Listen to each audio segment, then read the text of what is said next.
Size qılı bayan. Sen faaliyet qılmamsa, faaliyet qıp bəsiniz olmamdı degan do'stlarga Kamini Qadi kitap Jugo Qadi bugun kat faaliyet qıp vermekçi jibojenda. Yeni Tankı Senbey iPhone 6 Pro Max Plus elbette bunu qılanmayman deb qo'ydim o'zimcha. Lekin o'zimga xos holatda faaliyet qilib bermoqchi necha vaqtdan ma'naviy jihatda ancha foyda kelib oldim.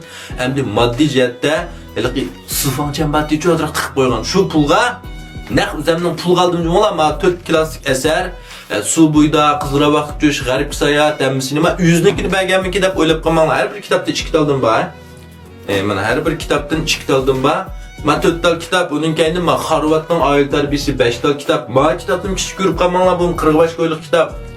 Ama 5 ta kitapni 5 do'stimizga bugun kechda soat 5da ya 5da emas. Bir 7:30 bilan jiboni boshlaydi, soat 8gacha faoliyatni boshlayman. Jibojenda aqsi sovg'at qilmoqchi ya. Hamda aqsida ishimga sabab Nurg'ullar sovg'atni elib oling deb turib, manchi pul to'lab evolsiz deydi emasmi? Mening pul to'lamaysizlar. Faqat jibojenga kirib, masalan, qoyis qandaq desanglar, masalan, xunlomingni sovuq qilmoqchi bo'lsam, xunloming deb pingunchiga yozsizlar. Ben tarasını ciheti okulmay, kimga chiqqan bo'lsa shuningga yaxshi sovg'at qilyapman. O'zim imzo qo'yib sovuq qilmay. Ham imzo qo'yib desam Nurg'ulova sen kimding imzo qo'ydigan bir cho'lpanmiting deb ketmanglar. Hamda masalan bir yengillik atkirk sovuq qilsakmi ismini yozamiz. Shundan tug'ilgan kuning sovuq qilsak ham men shu Kamini Qadi kitobdan palani do'stimizga ham bu kitobni sovuq qildim. Teningiz salomat, ishlaringiz xo'shal bo'lsin, alay balaydan qanqalay deb bir ishkalim xatni yozib Xetim set do'stumu o'z qo'lim bilan yozib sovuq qilma. Aran 5 kitap va aran 5 odamga sovuq qilma. Undaqda buni tutib olishni biror yaxshi chorasi bormi? Ehtimollik yuqori ko'tarilib olamdi. Albatta bordir. Masalan, siz bir uyda ayolingiz, bolangiz bor bo'lsa, 2 tal, 3 tal o'yin qolsa, hammasini meni g'anju qo'yib, ondan keyin 2-3 tang yozsangiz maqatni.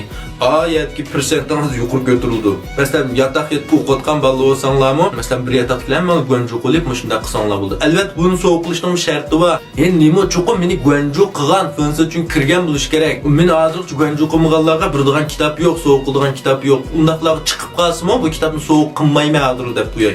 Chuqur meni g'anju qilgan bo'lish kerak. Nurg'un bir poetchi menda isim sifat üzüç balla batçı texi. Mao jibo kiribmi deb qo'ydi. Ben siz nayet yaxshi ko'rman, lekin g'anju qilmadim, g'anju qilmayman deb. Endi men voy g'anju qisloptika, taqsir deb yolurishim kerakmi shundami? Shu o'zicha mendaq isim sifat balla ba. Anglaydi. Piyunon qildi deganda qilib qo'ydi ba'zidan chuncha, lekin o'zicha texi g'anju qilgan. Undaqlarga kitobmi yo'q, sizlar isim sifat turayli versanglar bo'ladi. Endi bir taldan so'q qilgan bilanmi kitobning asli bosim a'zo emas. Chunki kitap 56 qo'y qizravat kuch. Su buyda 59 koy. Hem de mendek bir addi bir kitap buruşunun mu? Şundaq bir 5 kitapni qo'rqmay sizlarga sovuq qilishim odat kishi emas. Bundaqda bugun kechda jibojani ko'rishaylik. Xayr xo'sh.